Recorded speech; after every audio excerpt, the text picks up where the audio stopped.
Andika somo hili tu, moyo wa shukrani. Roho Mtakatifu nimeshindana naye sana, kwa hiyo imenibidi nirejee kwako. Nimesoma sana Biblia, nimefundisha, nimeangalia, nimegundua asilimia ya sisi wa Kristo ama watu tulie na Mungu hatujajua umuhimu wa shukrani mbele za Mungu.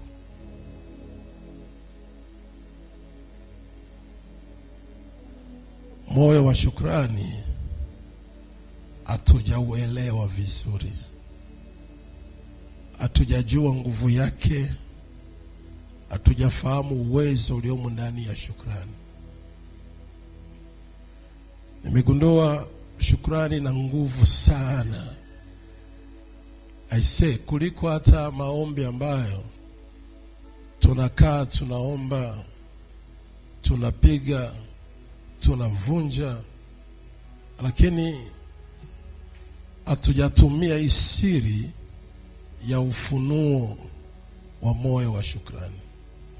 Na nikaelewa, nikagundua kwamba kuna aina ya watu wengi hawajapokea kile ambacho walihitaji Mungu awatendee, kwa sababu tu hawajakuwa na uwezo wa kubeba moyo wa shukrani mbele za Mungu. Nikagundua kuna watu mpaka wamezeka hadi wanataka kufa, hawajapata yale ambao wameyahitaji muda mrefu na wameyatolea sadaka, lakini moyo wa shukrani kwao haujakaa ndani yao. Roho Mtakatifu nilitaka leo nifundishe nafsi iliyofungwa kwenye asili ya kabila, lakini Roho Mungu amenikataza. Kwa sababu hiyo nitaandaa semina ya siku 3 ama siku 4 ambayo itaambatana na meza ya Bwana, ambayo itahusika tu kwa ajili ya kuifungua nafsi kutoka kwenye asili ya kabila na asili ya taifa na ya ukoo pamoja na asili ya familia. Lakini acha nimtii Roho Mtakatifu kwa hili ambalo anataka tujifunze kwa habari ya moyo wa shukrani. Andika somo hili, moyo wa shukrani, sehemu ya 2. Nimesema shukrani inaweza ikawa tofauti na asante. Kushukuru na kusema asante inaweza ikawa tofauti kidogo. Neno asante ni kitendo ambacho umetendewa na mtu kwa kupewa kitu, kwa kufanyiwa jambo fulani, alafu unarudisha asante. Huo sio moyo wa shukrani. Huo sio moyo wa shukrani. Ni wajibu wawe kutamka hivyo tu kwa sababu kuna jambo ambalo umetendewa, na lile jambo ambalo umetendewa umesema asante. Na kuna wengine wanaenda mbali zaidi, hata kama ukitenda aweza akasema asante. Lakini moyo wa shukrani ni moyo ambao unafanya vitendo hata kama haujatendewa jambo fulani, lakini anakuwa anabeba moyo wa shukrani ndani yake hata kama hajatendewa jambo lolote. Nikasema moyo wa shukrani ni moyo wa aina gani?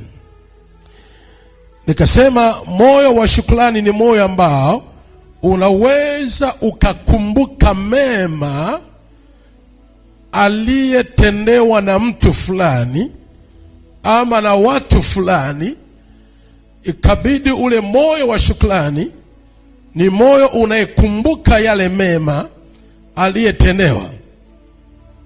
Mtu mwenye moyo wa shukrani, hata kama ukimtendea mema japo angalau ni ndogo sana, na umeitenda kwa muda mrefu na baadaye ukasahau.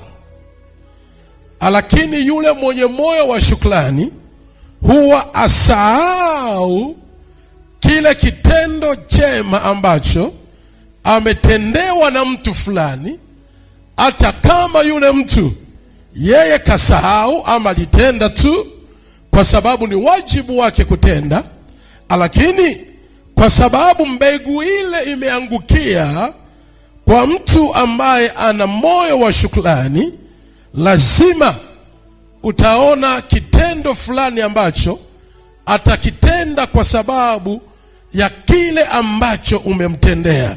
Kwa hiyo moyo wa shukrani ni moyo unayekumbuka mema uliotendewa. Nikasema moyo wa shukrani ni moyo wa aina gani? Moyo wa shukrani ni moyo ambao unathamini kile ambacho ametendewa. Moyo wa shukrani ni moyo unathamini kile ambacho ametendewa, hata kama ni kidogo, hata kama ni kidogo.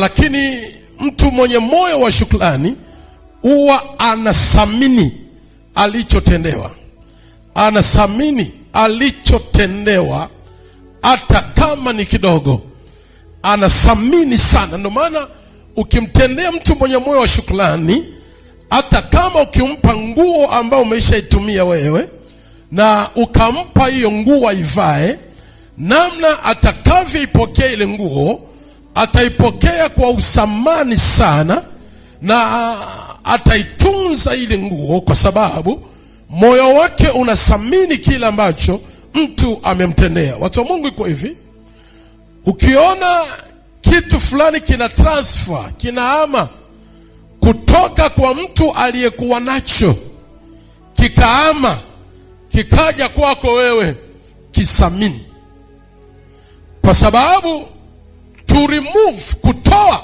sio rahisi. Haijawahi kuwa rahisi kutoa. Kwa ukiona mtu yoyote ambaye ametoa chochote kwenye maisha yako, hata kama ni kidogo, lakini ametoa, lazima ukithamini, na utathamini tu ni pale ambapo una moyo wa shukrani. Ndio maana tunaonaga watu wengine anaweza akapewa kitu, nani ana hela hapa, hebu nipe hela. Unayako kwako, ukinipa yako kwako haitarudi, wewe nipe. Kuna mtu hapo, nipe na hela zilizoko pale, nipe na zile zingine pale. Kuna watu wako hivi, hii hapa ni 1000, hii hapa ni 2000, hii hapa ni 10,000. Sogea hapa. Kuna mtu si una hela zote hizi, shika zena,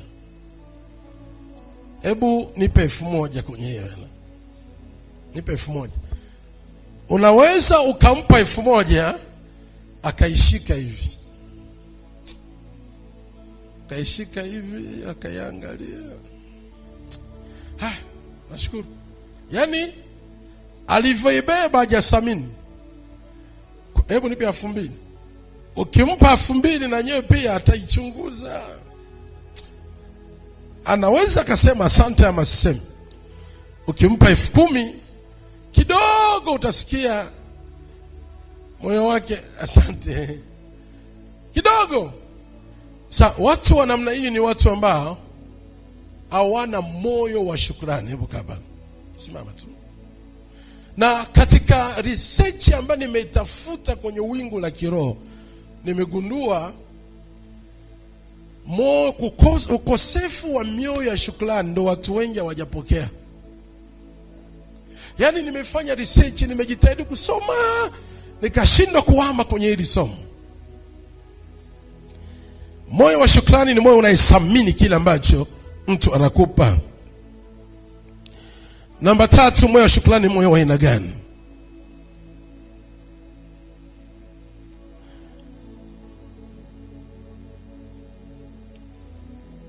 Moyo wa shukrani ni moyo ambao unabeba uzito wa kitu fulani au wa mtu fulani. Moyo wa shukrani ni moyo ambao unabeba uzito wa kitu fulani au mtu fulani. Mtu mwenye moyo wa shukrani wanabeba uzito. Kuna jinsi ama kuna namna ambavyo utamwona anabeba uzito sana kwa mtu fulani, kana kwamba huyo mtu unajiuliza maswali, ni nani kwake? Mbona anabeba uzito sana juu ya huyo mtu? Uzito ambao anaubeba ni kwa sababu mtu huyu tu ndani yake kuna moyo wa shukrani, na ndio maana anabeba uzito wa mtu fulani ama kitu fulani ambacho amekipata ama amepewa. Moyo wa shukrani ni moyo wa aina gani? Moyo wa shukrani, andika vizuri tafadhali, uwe na daftari uandike kabla sijakuombea. Moyo wa shukrani ni moyo usioona ubaya au mabaya ya mtu, bali uona mema yake hata kama ni ndogo, na kuchukua hatua ya kushukuru. Moyo wa shukrani ni moyo usioona ubaya au mabaya ya mtu, bali uona mema yake hata kama ni ndogo, na kuchukua hatua ya kushukuru. Moyo wa shukrani. Huwa unaangalia mtu mwenye moyo wa shukrani, asilimia yao huwa auangalie ubaya au mabaya yaliyomo ndani ya mtu, lakini uangalia angalau japo mema dogo, na kuona huyu mtu ninamshukuru kwa jambo hili ama kwa hili. Na ndio maana sisi na Mungu, huwa Mungu aangalii matukio mengi sana ya kwetu, lakini Mungu huwa anaangalia japo mema ndogo tu ambayo tunaitenda kwake, inampa credit Mungu afanye juu yako. Na ndio maana tusimrejeshe Mungu shukrani mpaka awe ametenda yale ambayo umeyatamani sana wewe, lakini kwa kile kidogo ambacho amekutendea haujawa na namna ama jinsi ya kuweza kumshukuru Mungu. Ni hatari sana, ni hatari sana tena sana. Moyo wa shukrani unathamini kitu kidogo sana, au angalia ubaya pale, unaangalia jambo dogo sana ambaye ametendewa ili aweze kushukuru. Watu wa Mungu, ninachojaribu kufundisha katika maisha ya mwanadamu, lazima ajikague ndani yake ana moyo wa shukrani, kwa sababu huu moyo umefelisha wengi kufaulu kupitia Mungu wao. Tuliangalia kitabu kile cha Luka ile sura ya 17 na ule mstari wa 11. Luka ile sura ya 17 na ule mstari wa 11. Luka ile sura ya 17 na ule mstari wa 11. Luka ile sura ya 17 na ule mstari wa 11. Biblia imeandikwa, ikawa alipokuwa njiani kwenda Yerusalemu, ilikuwa akipita katika Samaria na Galilaya, na alipoingia katika kijiji kimoja, alikutana na watu 10 wenye ukoma wasimamao mbali. Wakapaza sauti wakisema, Yesu Bwana mkubwa, uturehemu. Naomba usome vizuri. Yesu Bwana mkubwa, uturehemu. Alipowaona aliwaambia, enendeni mkajioneshe kwa makuhani. Ikawa alipokuwa wakienda, walitakasika. Na mmoja wao alipoona kwamba amepona, alirudi huku akimtukuza Mungu kwa sauti kuu. Akaanguka kifudifudi miguuni pake, akamshukuru, naye alikuwa ni Msamaria. Sikiliza vizuri sana. Yesu akajibu akanena, hawakutakaswa wote 10? Wale 9 wa wapi? Je, hawakuonekana waliorudi kumpa Mungu utukufu ila mgeni huyu?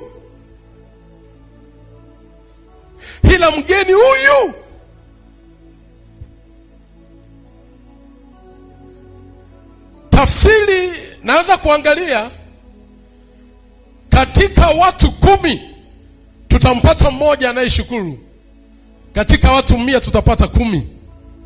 Katika watu 20 tutapata 2. Na ndio maana katika CV ya maisha yako, lazima katika moyo ulionao, nilisema hivi, nilitoa neno fulani ambalo ni kubwa sana. Nikasema, ni nani ambaye unaweza ukafumba macho yako ukaangalia katika watu wanayekuzunguka ni yupi ambaye unastahili kumshukuru kwenye maisha yako. Naomba unisikilize vizuri, watu wa Mungu. Sema amen.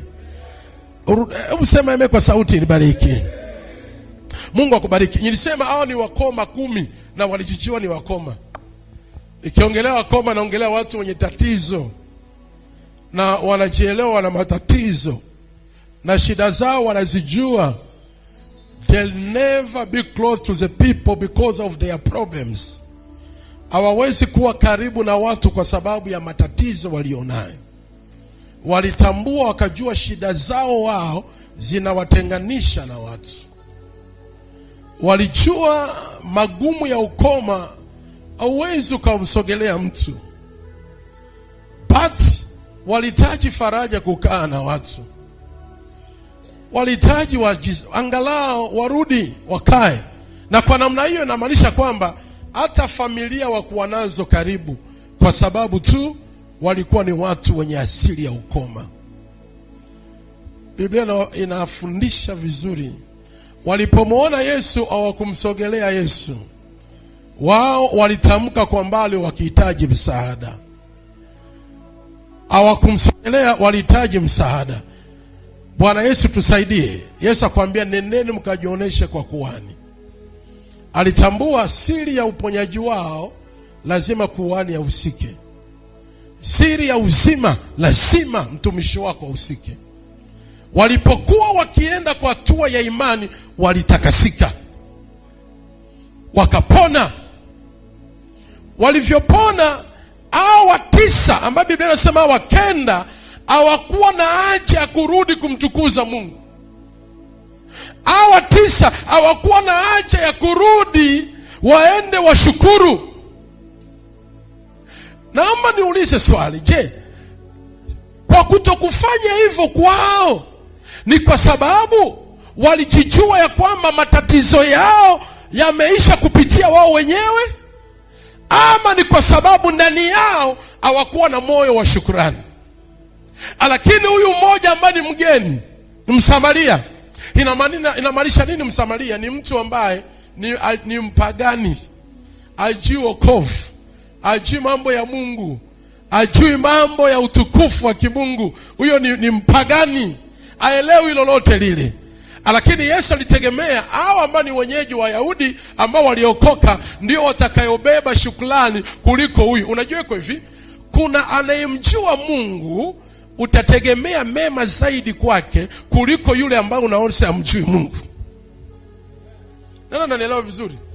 Utaelewa huyu kwa sababu anamjua Mungu, huyu kwa sababu kuna namna fulani amekaa sana kwa Mungu, kuna vitu atavijua tofauti na huyu. Na ndio maana mlokole yoyote ambaye ameokoka hata miezi 3 lazima awe anafahamu siri ya shukrani ndani ya nafsi yake. Akiwa ajui hichi kitu, tunaanza kukagua moyo uliokaa ndani ya huyu mtu. Huyu Msamaria kumbe ndani yake alikuwa na moyo wa shukrani hata kama hajaokoka. Na hapo ndipo huwa naanza kufundisha na waambiaga watu kwamba okovu tumepewa kwa neema, lakini asili ya nafsi ya mtu ni tofauti na kile ambacho amekipokea kwenye okovu. Na ndio maana usipohama, ndio hii semina ambayo nataka niilete. Hata kama umeokoka, moyo wako ama nafsi yako isipojitenganisha na asili za ukoo, asili za familia, asili za kabila, utaishi ndani ya wokovu, lakini kuna aina ya moyo, kuna aina ya maisha utakuwa nayo kulingana asili ya kwenu tofauti na asili ya kimbingu. Ubarikiwe, ulimpigie makofi. Huyu ana moyo wa shukrani. Msamaria hajui wokovu, lakini kwa asili ana moyo mwema. Na ndio maana tunaangalia moyo mwema sio kuokoka. Moyo wa shukrani sio wokovu. Moyo mwema ni asili ya mtu. Mgeukie mwenzio mwambie ni asili ya mtu. Hauna mtu, mwambie ni asili ya mtu. Asili yako ikoje? Ina moyo wa shukrani? Nitakuja tu nitafundisha na nitakupata una moyo wa shukrani ama una moyo wa shukrani. asili yako iko wapi? Moyo wa shukrani umo ndani yako. Yesu alistajabu, alishangaa kwa huyu Msamaria, ana moyo gani wa shukrani? Huyu amerudi tena, amekuja, sikiliza, kapiga magoti, kasujudu mpaka chini, kainama, afu kashukuru. Yesu akashangaa, mbona ni mgeni tu? Kumbe kutendea mema usimtendee mpaka wa nyumbani mwako, tendea hata wa nje ya kwako. Wa kwako wa ndani anaweza asikushukuru, lakini wa mbali akakushukuru. Hayo makofi ni ya uchoyo.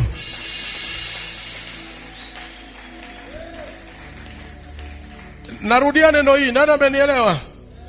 When you did something, usiwe na macho ya kubagua. Huyu ni kabila langu ndo nitende, huyu ni wa kwangu ndo nitende, huyu mimi nimeishi naye nitende. Hapana, wewe tu tendea wote. Kuna wale ambao ni wa nyumbani kwako na ndugu zako, hawana moyo wa shukrani, watakujeruhi. Lakini wa mbali kabisa ambao wajui, wanaweza kupewa moyo wa shukrani.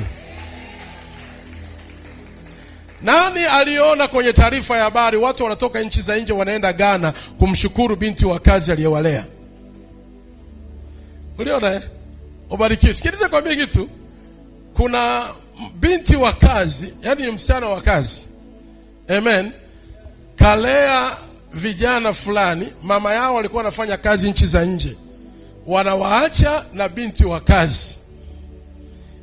Binti wa kazi alilea wale watoto wakiwa bado wadogo mpaka wakakuwa, wakasoma, wakafanikiwa, wakaenda nchi za nje.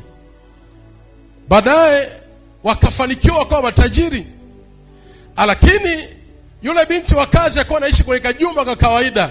Wale watoto wakakumbuka, aliyetulea ni huyu msichana wa kazi. Wazazi wetu walikuwa busy na kazi zao, lakini huyu ndio alitulea. Walitoka nchi za nje, walienda mpaka jijini kwa huyo msichana wa kazi, wakamjengea nyumba, wakampa gari, wakamtajirisha. Hao walikuwa na moyo wa shukrani, walikumbuka hawajatenda kwa mama yao, wametenda kwa binti wa kazi. Haupigi makofi, naona sijakuelewa vizuri wewe. Ambao wewe unabaguaga, hauelewi. Huyu ni binti wa kazi. Hakika nakwambia, jicho lako lisibague kabila, lisibague watoto wa tumbo lako. Wanaweza kabisa wasikushukuru, lakini watoto wa jirani ama wa kawaida waliobeba moyo wa shukrani wakakuletea gari. Watoto uliowazaa hata kitenge wasilete.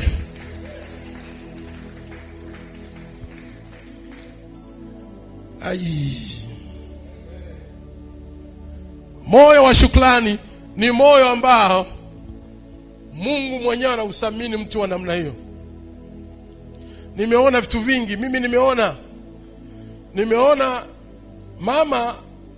baba alikuwa na wake watatu. Nisikize vizuri, sema amen. Alikuwa na wake wangapi? Watatu. Mama alikuwa na tabia kulea wote, hata kama sio wa kwake, analea. Baadaye kuna mtoto wa bwana mkubwa wake, yani mtoto wa baba mkubwa alimlea pia. Amen. Shangaa siku moja huyo alipomaliza tu shule, hela ambayo alipata alienda akamletea mama. Akumpelekea mama yake mzazi ama baba yake, alimletea mama. Kwa nini? Wakati anasoma mama ndo aliishi naye. Napokuwa nafundisha hivi watu wa Mungu, akili zenu na mawazo yenu yaende mbali. Just remember who you think. Ni nani unaishi kwenye maisha yako au hujamtendea haki ndani ya moyo, unastahili kumshukuru. Kuna milango mingine haipo kwenye kuvunja na kuomba. Milango nitakufundisha, kuna milango ipo ndani ya kushukuru yule anastahili kushukuriwa na wewe. When you did that, you'll see the door, it can be open bila hata kuvunja na kukemea. Hii imepotea sana kwenye mioyo ya watu. No maana kuna shida ndani ya Ukristo. Nimekaa na tathmini, naona there's a problems here. Unajua kuna watu ndani ya nafsi yako ni kama mzigo. Una mzigo na wale watu. Kuna mizigo unaitoa ya mapepo, kuna mizigo unaitoa ya ukoo, lakini kuna mizigo ya watu wema ipo ndani yako, hautaki kuitoa. Hamjaelewa.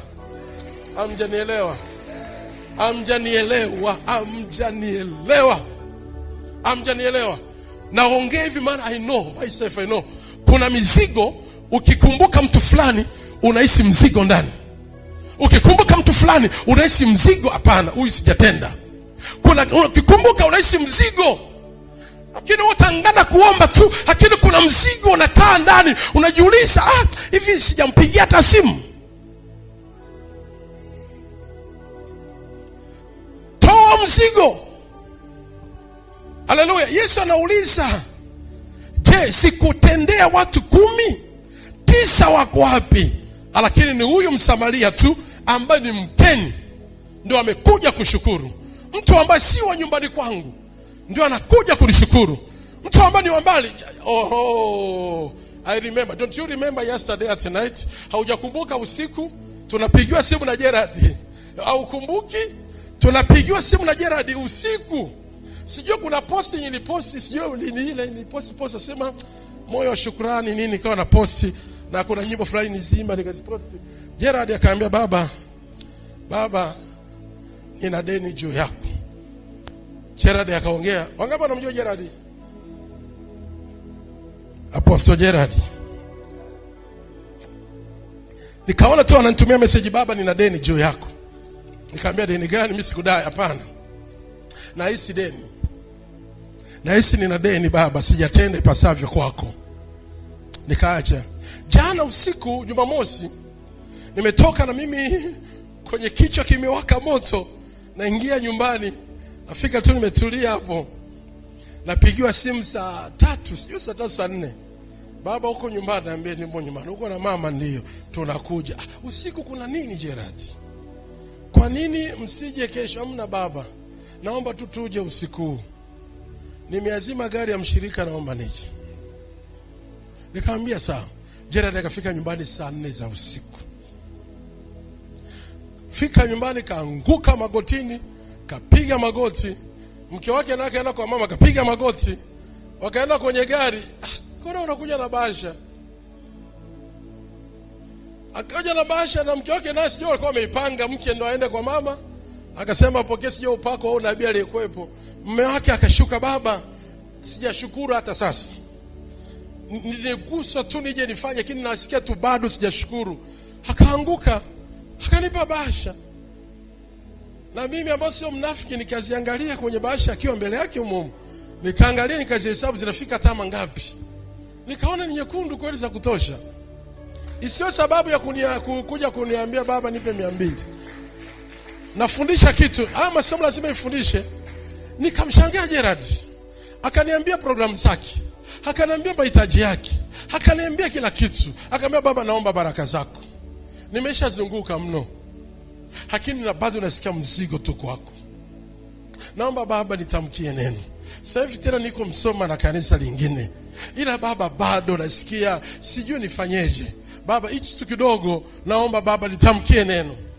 Nikamwambia, maadamu umekumbuka mwanangu, Mungu akufanyie wepesi. Nikamshika na mimi nikamtamkia neno. Ndio maana Esau kushukuru bule bule. Isaka kushukuru bule bule. Alisema niwindie mnyama.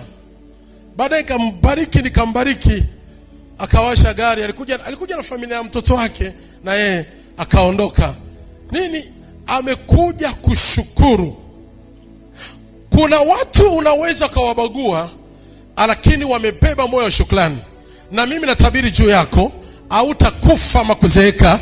Yoyote yule uliyetenda mema kwake, akumbuke moyo wa shukrani, akuletee kwa jina la Yesu. Hebu inua mikono yako miwili juu. Inua mikono nitamke neno. Unajua kuna watu Mungu akiwasemesha, akiwagusa kwa ajili yako, hautalialia mtaji, hautakosa hata gari, hautakosa hata nyumba. Mimi nakwambia ukweli, kwa maana baraka za mwanadamu huwa ni mbegu. Kanuni ya blessing, kanuni ya successful ni mpanzi aliyepanda mbegu. na zile mbegu zilizoangukia kwenye udongo mzuri zilizaa. Biblia imesema apandacho mtu ndicho atakachovuna. Kuna mbegu unazo ulizipanda kwa watu. Baraka za Mungu azishuki mbinguni. Hina mikono, fuma macho, nataka nitamke hili. Baraka za Mungu azishuki na zikaanguka tu. Pa, pokea hela yako hiyo hapo. Pa, pokea gari yako. Hapana. Baraka ya Mungu is passing through someone. Lazima ipitie watu fulani. Lazima ipite kwa watu fulani. Mungu aliahidi atatubariki, lakini hiyo baraka yake lazima ipite tu kwa watu fulani. Na miongoni mwa watu, naomba awe mmoja wao ambao wao wamesha sahau, lakini yeye asisahau leo kwa lile dogo tu ambalo ulimtendea. Ahusike, labda amesha kuwa Ikulu, labda amesha kuwa bungeni, labda amesha kuwa mfanyabiashara mkubwa, labda ameenda nchi za nje, labda amesha inuka, lakini asisahau. Let me tell you, hebu shika mikono yako kwanza nisikilize. Let me tell you, haikuwa maombi ya Yusufu yaliyomfanya Yusufu atoke gerezani. It wasn't a prayer of Joseph. It's about one people to remember him. Narudia hii. Haikuwa maombi ya Yusufu ili yamtoe Yusufu gerezani. Haikuwa kupiga kwa Yusufu kumtoa gerezani. Yusufu alipotenda mema kwa watu wawili, mnyweshaji na mwokaji. Akamwambia mnyweshaji hivi, utakapoenda kwa mfalme unikumbuke yale niliyotenda, unisemee. Kwa nani? Kwa mfalme. It was not the prayer of Yusufu.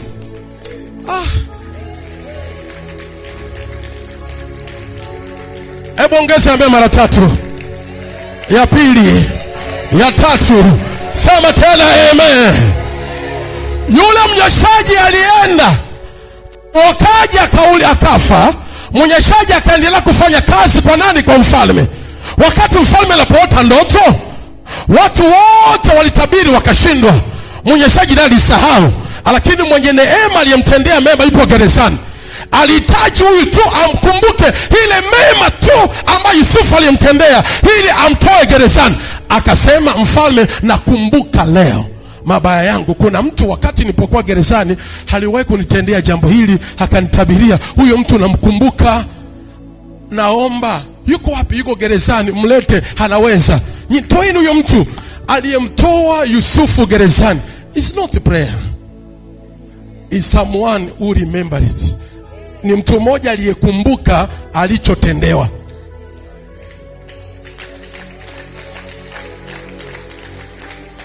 Hebu mshike jirani yako mkono, mwambie natuma neno la kumbukumbu litembee mashariki, magharibi, kaskazini, kusini. Sema litembee neno hilo. Sema amen mara mbili. Ya kwanza, ya pili, sema kwa sauti kubwa. Yusufu akakumbuka, yule jamaa alikumbuka Yusufu alimtendea mema. Mfalme akamtuma mtu, nenda kamtoeni Yusufu gerezani. Kumbukumbu ya yule mtu ndio ilimfungua Yusufu. Yule mtu asingekumbuka mpaka leo angefia gerezani. Sasa unasubiria nini? Prayer. Na ndio maana nataka tujifunze kwa habari ya moyo wa shukrani. Moyo wa shukrani ukiinuka ndani ya watu leo, hautakaa kwenye hiyo nyumba tena. Na kuambia ukweli, hautakaa kwenye hiyo hali tena. Kuna mabadiliko tayapata. Kuna watu, mimi nilichukua makabrasha yangu nikakagua, nikaja nikamkumbuka Francis ambaye alikuwa daktari, anakuja hapa nikichaa. Nikaombea huyo mtu kwa neema ya Mungu akafunguka. Nikajiuliza, hivi iko wapi?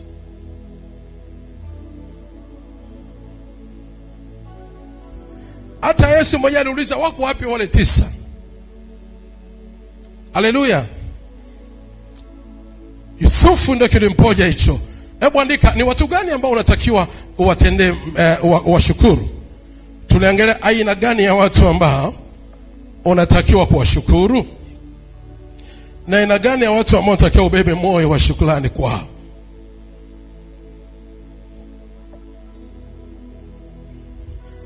Toa mzigo huo.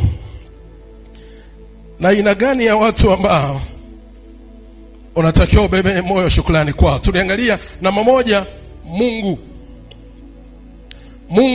Yehova. Unapaswa kumshukuru Mungu kila siku. Unapaswa kumshukuru Mungu kila siku. Naongelea kushukuru, sisemi asante. Napoongelea kushukuru, naongelea kitendo ama vitendo ambavyo unatakiwa uvioneshe na uvitumie vya kuonesha ya kwamba moyo wako unamshukuru Mungu kila siku. Narudia hii. Tunaposema kumshukuru Mungu, tunatakiwa kumshukuru Mungu si kwa kumwambia asante tu ya kitendo. Lazima tumshukuru kwa vitendo vinavyoonesha ya kwamba Mungu huyu ninamshukuru kwa action hizi, kwa vitendo hivi, kwa yale ambayo ananitendea. Kitu gani namba moja ambacho Mungu amekutendea ambacho unatakiwa kumshukuru hata kama ya vitu vingine vyote? Kitu namba moja ambacho unatakiwa tu wewe mshukuru Mungu ni kwa sababu yeye amekupa pumzi, kakupa uhai, kakupa pumzi. Pumzi ambao unaipumua inatosha kabisa kumshukuru Mungu. Uhai ulionao unatosha kabisa kumshukuru Mungu. Na ndio maana Biblia inasema kila mwenye pumzi na amsifu Bwana. Uhai tulionao unatosha kabisa kumshukuru Mungu. Watu wa Mungu, kuna watu they'll never receive to God even they are prayed much. Kuna watu sio rahisi wapokee kwa Mungu hata kama ni waombaji. Kuna watu sio rahisi Mungu awatendee hata kama wanahudhuria ibada. Sababu kubwa, hawana mioyo ya shukrani za Mungu. Katika miongoni mwa vitu ambavyo Mungu anavitaka na anatamani kuviona ndani ya mtu, Mungu utamani sana kuona moyo wa shukrani ndani ya mtu. Nimegundua shukrani kumbe ni mlango mkubwa sana unayemnyima mtu hatua ya kusonga mbele, na inayemkosesha mtu kupokea hata kama anastahili kupokea. Kumshukuru kwetu Mungu sisi ni kwa sababu tu ya pumzi na uhai, kabla hata ya mambo mengine yote. Watu wa Mungu, leo hii nikitaka nianze kuoji watu ama kuuliza, toka Jumatatu mpaka leo tumefika Jumapili, ni nani alionyesha vitendo vya kumshukuru Mungu? Nitapata wachache. Naomba nisikilize vizuri leo ukiwa unaandika.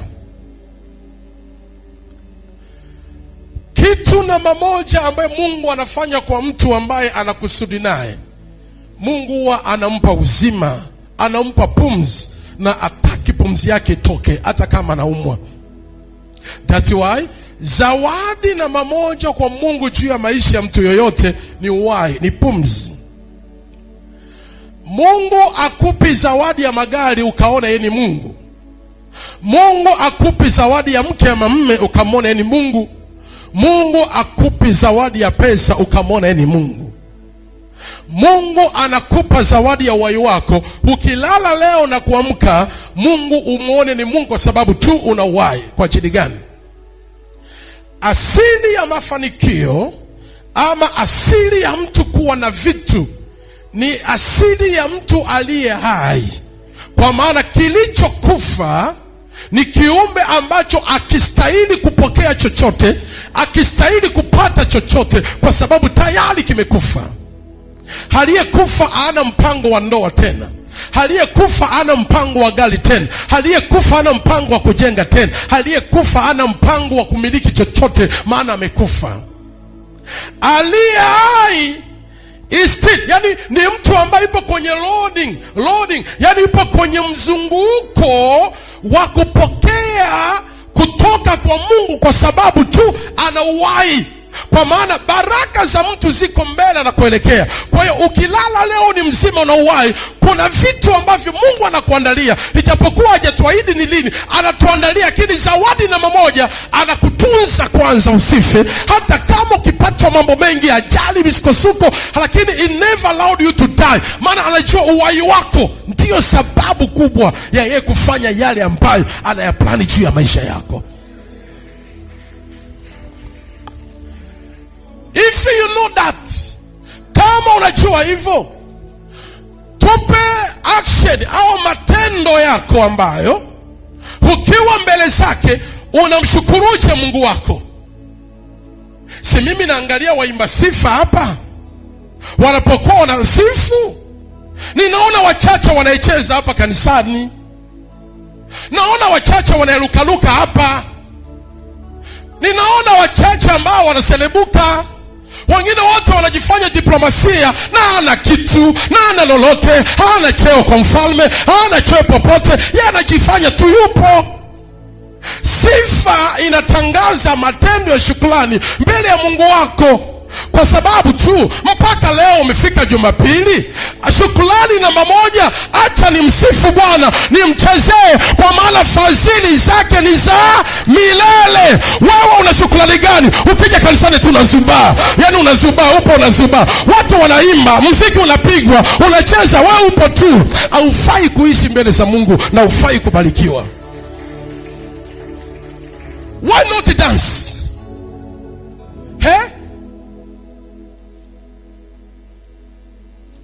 Nani ambaye hakianza kuelewa, ukianza kujua?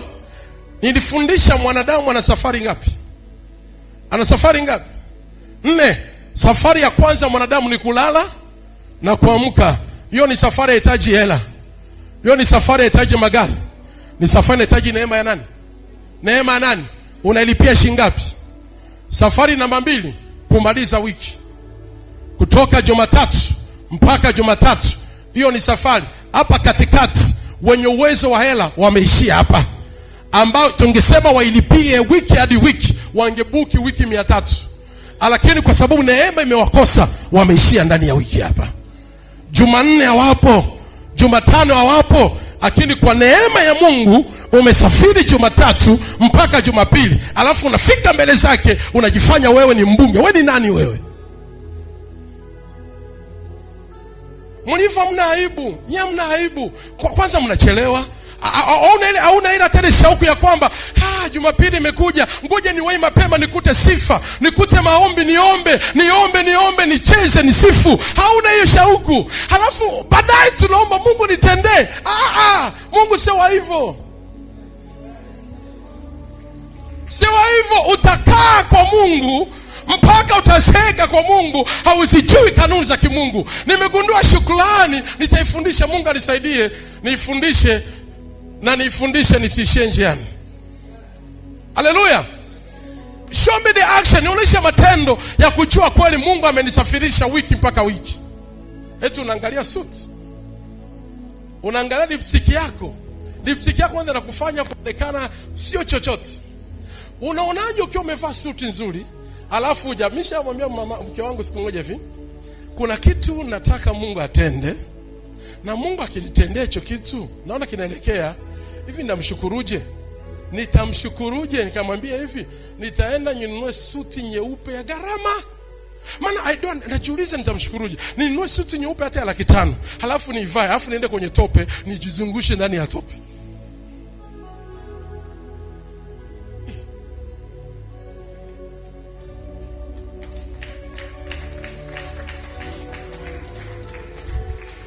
Nenda tu kwenye tope, nizunguke Mungu umetenda. Nizunguke Mungu kwenye tope, wanipige mapicha, wanicheke, nijizungushe humo, baadaye nitoke. Niende niseme niende wapi? Nijizungushe tope, maana I don't know can I thank him. Unajua kuna jinsi ambavyo unaweza ukaangalia hivi nimpe shukrani gani. Ela mbingu hazimtoshi, nje haimtoshi. Tumshukurije? Tuoneshe moyo wa shukrani.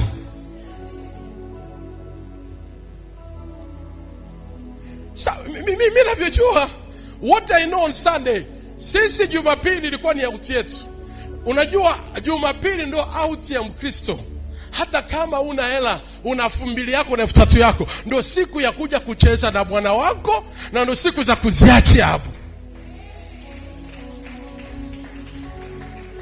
Hivi una uti ipi zaidi ya Jumapili? Hapo ndo maana unakuta unavyokuja tu kanisani, unakuja kinyonge, unakuja kidhaifu.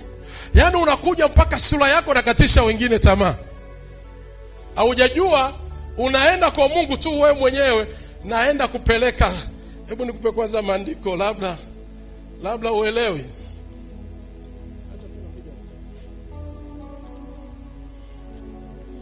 Shanderebo shandarabo.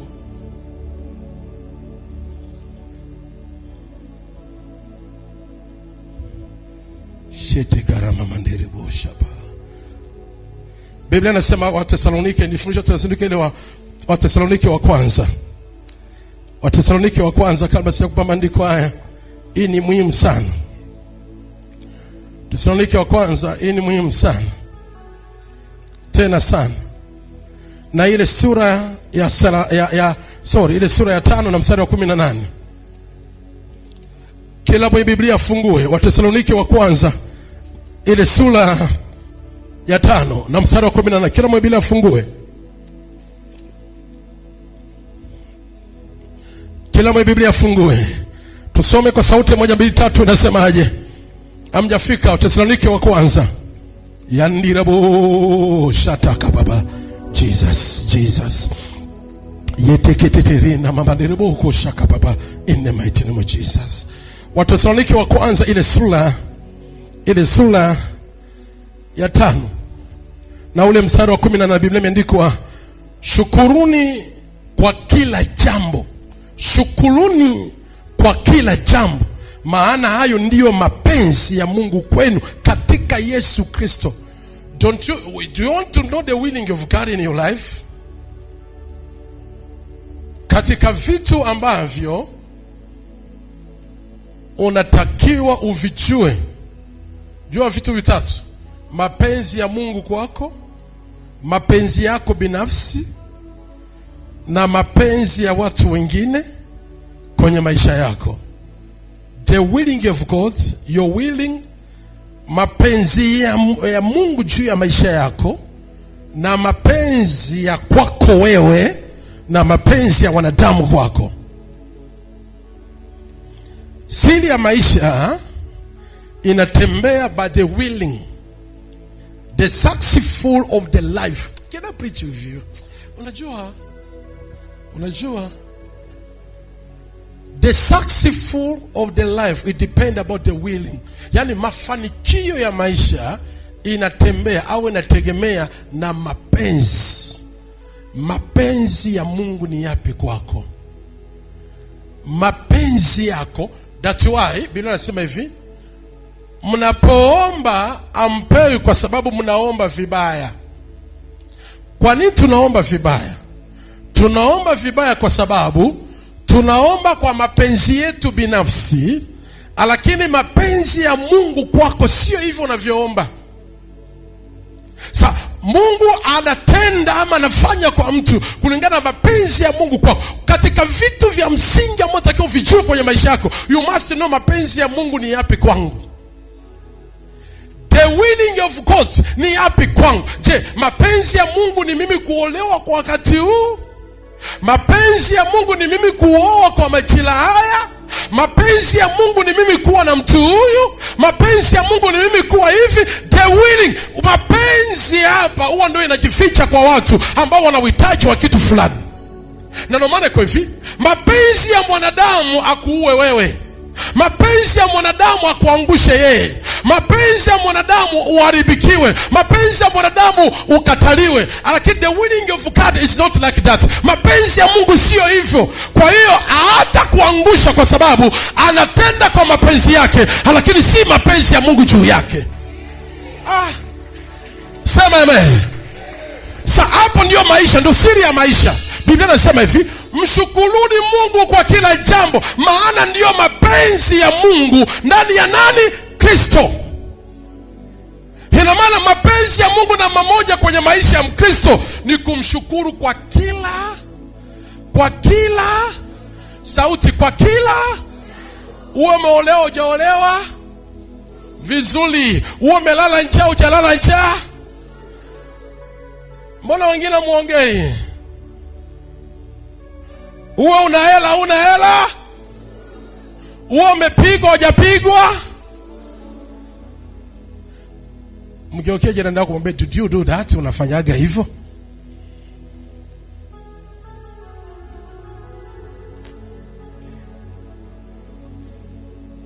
Mzee, aone unapishana na mapenzi ya Mungu hapo, watu unapishana nayo Maana mapenzi yangu mimi niamke asubuhi niwe na mamilioni ama maelfu.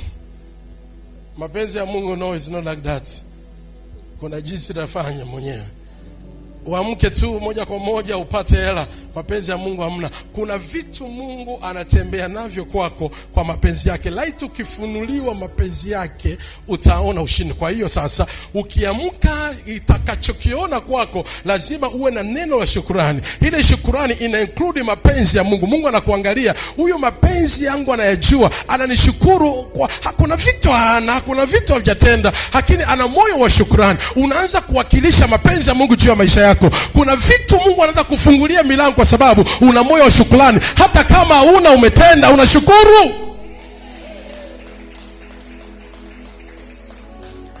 Je, leo hauna hela umeacha kuja kanisani? Juzi kuwahi kuipata?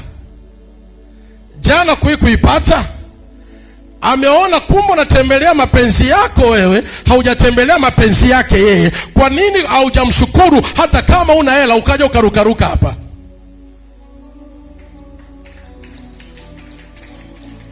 Amen. Amen. Kwa nini usije ukarukaruka hapa? Kwa nini usije ukacheza hapa? Hafu tukimwangalia hivi jamaa anacheza unaona dai kodi ya nyumba. Akitoka hapo anafukuzwa. Yaani akitoka hapo mbona ndo anacheza kuzidi wengine wote? Mungu anaangalia, malaika chunguzeni huyo mtu.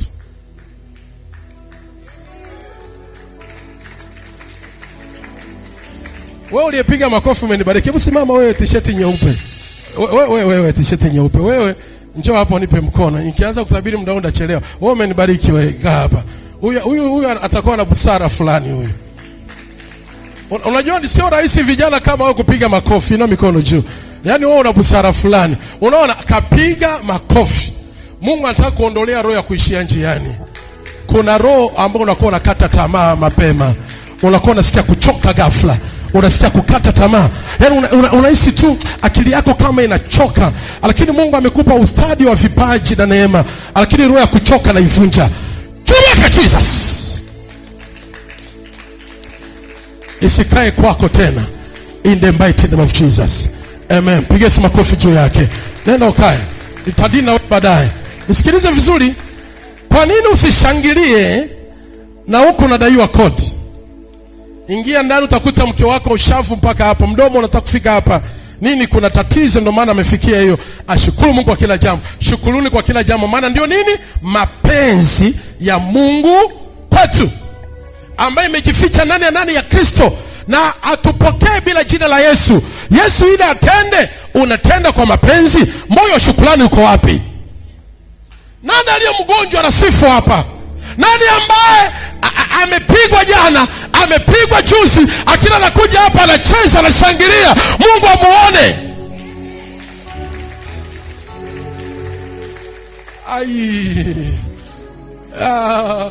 Hebu ongeza makofi mara 3. Sema tena amen ichana figeregere. Haleluya. Na ndio maana leo tutaona Wakristo ambao wanajificha waje kanisani.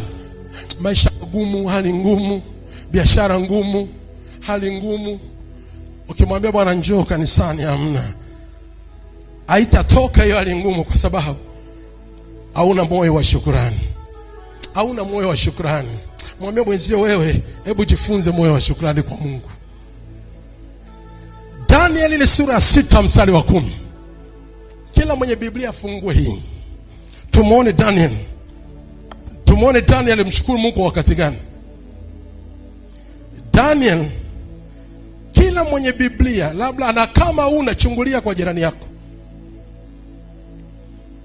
Kama unachungulia kwa jirani yako. Sikupeleki haraka, natamani mpaka ili somo uelewe vizuri. Tuko hapa kumshukuru Mungu tu hapa. Daniel ile sura ya 6. Pasana mama iki yako inaongea. Nisomeka mstari kwa 10 tu, alafu ndakuja nikwambie usome wapi. Daniel sura ya 6 nalo mstari wa 10. Kwenye na Biblia afungue. Pasa hujafika. Acha nisome mimi na tablet hapa. Hata Daniel alipojua ya kuwa yale maandiko yamekwisha kutiwa sahihi. Ninaomba kila mwenye Biblia afungue. Alipojua maandiko yamekwisha kutiwa sahihi, akaingia nyumbani mwake, na madirisha katika chumba chake yalikuwa yamefunguliwa kuikabili Yerusalemu. Akapiga magoti mara 3 kila siku, akasali, akashukuru mbele za Mungu wake kama ilivyokuwa akifanya tokea hapo. Tunaendelea mstari wa 11, tuende 1, 2, 3. Basi watu wao wakakusanyika pamoja, wakamwona Daniel akiomba dua na kusihi mbele za Mungu wake. Ndipo wakakaribia wakasema mbele ya mfalme katika habari ya ile marufuku ya mfalme. Je, au kuitia sahihi ile marufuku ya kwamba kila mtu atakayeomba dua kwa Mungu awaye yote au kwa mtu awaye yote katika muda wa siku 30, ila kwako mfalme atatupwa katika tundu la simba? Mfalme akajibu akasema, neno hili ni kweli kama ilivyo sheria Wajemi na Waajemi isiyoweza kubadilika. 13. Basi wakajibu wakisema mbele ya Mungu, yule Daniel aliye mmoja wa wana wa wale waliohamishwa wa Yuda akujali wewe mfalme, wala ile marufuku uliyetia sahihi, bali aomba dua mara 3 kila siku. Basi mfalme aliposikia maneno hayo akakasirika sana, akakaza moyo wake ili kumponya Daniel, akajitabisha kumwokoa hata jua likachwa. Ndipo watu wale wakakusanyika pamoja mbele ya mfalme, wakamwambia mfalme, mfalme, ujue ya kuwa ni sheria ya Wajemi na Wamedi lisibadilike neno lolote lililo marufuku, wala amri yoyote iliyowekwa na mfalme. 16. Basi mfalme akatoa amri, nao wakamleta Daniel, wakamtupa katika tundu la simba. Mfalme akanena akawaambia, Daniel, Mungu wako unayemtumikia daima, yeye atakuponya. Mungu wako unayemtumikia daima, yeye atakuponya. Likaletwa jiwe, likawekwa midomoni mwa lile tundu, naye mfalme akalitia muhuri kwa muhuri ya mwenyewe na ya muhuri ya wakuu wake, lisibadilike neno lolote katika habari ya Daniel. Kisha mfalme akaenda nyumbani kwake, akakesha usiku kucha, akafunga, na vinanda havikuletwa mbele yake, na usingizi wake ukapaa. Asubuhi mfalme akaondoka mapema, akaenda kualaka mpaka penye ile tundu la simba, naye alipokaribia lile tundu akamlilia Daniel kwa sauti ya huzuni. Mfalme akanena akamwambia Daniel, Daniel, mtumishi wa Mungu aliye hai, je, Mungu wako unayemtumikia daima aweza kukuponya na simba hawa? Ndipo Daniel akamwambia mfalme, mfalme, uishi milele. Mungu wangu amemtuma malaika wake, naye ameyafumba makanywa ya simba, nao hawakuniuzuru, kwa kuwa mbele zake mimi nilionekana kuwa sina hatia, tena mbele yake mfalme sikukosa neno. Nani anaisema amen? Ongeza amen hubiri. Ongeza amen fundishe. Hebu pigia makofi, haleluya. Nisikilize, na labda leo nikuachia hapa, Nitaendelea na wewe Jumanne pamoja na Alhamisi na Jumapili. Danieli alikuwa ni mgeni katika utawala wa mfalme Dario. Na Danieli alipewa nafasi ya 3 katika kiti cha mfalme Dario. Alikuwa ni mtu wa mahesabu Daniel. Baadaye mfalme akaazimu zaidi kumuinua Daniel zaidi. Daniel akawa mtu wa kwanza. Lakini wale waamili wa Ajemi, mawaziri, walipoona hivyo, wakaenda kwa mfalme, wakamwambia mfalme, naomba tubadilishe hali ya maombi, watu wa kuombe wewe. Asiombe mtu yeyote ndani ya siku 30 tu, lakini aombe kutokea kwako. Na akitokea mtu wa namna hiyo, atupwe kwenye tundu la simba. Mfalme akasema ni kweli, na iwe hivyo. Akatia sahihi na kubadilishwa. Vita vikaanza kwenye kazi ya Daniel. From nowhere vita vikaanza. Nataka niongee na mtu. From nowhere vita vikaanza kwenye kazi ya Daniel. Daniel akaanza kupigana vita. Na vita vya Daniel vilikuwa ni vita vikubwa. Yeye ni mgeni, alafu mawaziri wanapigana vita. Unaelewa? Wanasheria wa Ajemi ambao wanamzunguka mfalme kwenye kiti wanainua vita na Daniel. Na Daniel akajua ni vita, na nipo kwenye vita, napigana vita.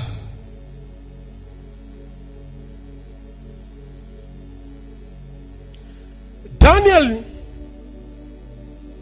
alipoenda mbele za Mungu, Daniel akuingia kwenye maombi ya kushindana. Nisikilize hapa kitu. Daniel akuingia kwenye maombi ya kutawanya maadui zake. Daniel akuingia kwenye maombi ya kupiga maadui. Maana alijua mawaziri, mawajemi wako tayari kinyume na mawifi wamembadilikia. Lakini akupiga. Sikiliza, kuna vitu tunavikosea kuomba ni kwa sababu hatujajua mapenzi ya Mungu. Kuna vita vinainuka kwenye maisha yako haujui kupigana navyo. Sikiliza, napoongelea vita, vita ni vyovyote, vya kazi, vya afya, vya ndoa, vya biashara, vyovyote ni vita. Katika vita lazima ujikague, nina hatia, sina hatia. Na nasema amen. Ukijikagua hauna hatia yoyote. Maana watu wengi wanapoinuliwa vita wanajiona wao ni waovu. Vita vikitokea unajiona wewe ni mkosaji, ndio maana unapigana vita. Asili ya vita haviendi kwa yule aliyekosea. Vita vyovyote vile utapigana tu, hata kama wewe ni mtakatifu. Utakosea tu kupigana hivyo vita kama utajua namna ya kuomba. Daniel ya kupigana vita. Daniel aliyemshukuru Mungu kwa hivyo vita, maana alijijua, ninamtumikia Mungu aliye hai. Na ninamtumikia kwa bidii zote. Na inaifanya kazi yake kwa bidii. Mpaka vita vimeinuka. Na hivyo vita mpaka mfalme ameweka sahihi. Hadi imeruhusiwa niende nikawekwe kwenye tundu la simba. Na Mungu kwenda mtumikia, mimi mwaminifu kwake. Kweli hauna haja kupigana hivyo vita. Hivyo sio vita au kuanza kupigana mwanangu. Ni vita vya kumshukuru Mungu kama yeye ameruhusu hivyo vitu. Biblia inasema hivi, palikuwa na vita mbinguni. Mikaeli na malaika zake na shetani na malaika zake wakapigana nini? Sababu ya vita mbinguni nini? Mahali patakatifu.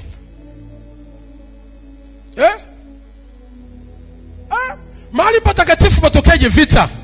Labda wewe unapopata vita vya uchumi, vita vya afya, unajikagua sana. Unaishi ni uovu wako ndio sababu ya vita. Mbinguni kuna uovu gani Mungu aliufanya mpaka vita vikainuka kwake?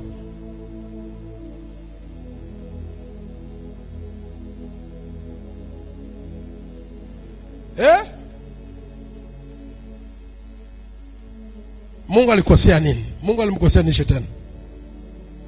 Kwa nini vita vipigane? Sasa Mungu amemkosea nini? Kumbe tunajifunza vita lazima tu vitatokea kwenye maisha ya mtu. Haleluya. Na vita vinapotokea, siri ya kupigana vita imegundua sio kuingia kwenye maombi ya kuvunja. Ingia umshukuru Mungu. Kama unapitia vita vya afya, vya ndoa, vya kazi, vya uchumi, kuwa na moyo wa shukrani. Ni vita gani unavyovipitia ambavyo unajikagua mabaya yako, unajikagua uovu wako? Mungu mbinguni alipigana vita. Danieli kwenye kazi yake ni mwaminifu, hajawahi kupoteza hata 100, hajawahi kufanya chochote, lakini vita vikainuka.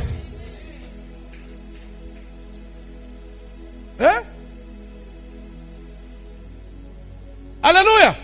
Hajakosea, ambao wao tayari umeshaacha kanisa. Tayari mimi vita vinanizidi baba, sijui nifanyeje. Unashindwa kuja kushukuru. Vita ni sehemu ya hatua. Vita, maana kanuni ya vita ni ushindi. Na ushindi wowote lazima upigane. Lazima tu vita vitatokea. Kwa maana kuna ushindi ulioko mbele. Lazima vita viinuke tu. Wao utaki kupiga na kushindana. Shukuru Mungu kwa kuwa umeona vyema iwe hivyo, na shukuru Bwana. Daniel alifokuwa na siri ya kushukuru, alishukuru asubuhi, akashukuru mchana, akashukuru usiku, tena akafungua madirisha, anaambia wambea muone mimi nashukuru tu, sitoacha kumshukuru Bwana. Na ile shukrani yake ikawa sababu ya yeye kushinda nini? Vita. Yoyote anayepitia vita, inua moyo wa shukrani. Yoyote anapitia vita, kama vinakushinda hauna moyo wa shukrani, kama vita vinakuangusha hauna moyo wa shukrani. You must to remember this. Hivi ninavyopitia leo, kwani mwaka jana sikuwahi kupitia? Kwani wewe uliishi tu salama tu, haujawahi kupitia vita? Kuna wengine mlianza vita toka tumboni. Ulianza vita ukizaliwa, ukiwa mtoto alikupiga vita, ukiwa tumboni ulipiga vita. Mungu hakukuacha, alikupandisha. Ulipoingia tu kuolewa vita, uliposimama vita, mpaka leo unaishi. Mwadirisha kulia wewe, ingia kushukuru.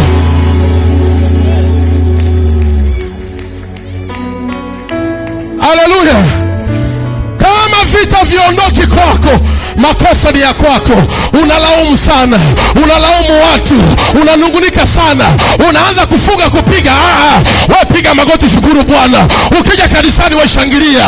Pamoja na vita Mungu anakujua, kwa maana wewe amekupa uhai kwa sababu maalumu. Mwambie Baba asante kwa yote hayo. Ninajua utaniacha. Ananielewa, sema amen. Rapo shapa teketerebo shapa rina mashapa. Asili ya vita vya Mungu havijaje kukuua wewe, vinakuja kukufanya kuwa komando wa vita. Lazima uwe kama mgambo kwenye mafanikio makubwa. Lazima utengeneze uwe komando wa vita. Usiogope, ingia kushukuru Bwana. Na yoyote aliyekosa moyo shukrani, huzuni toke leo, anza kushukuru. Haleluya.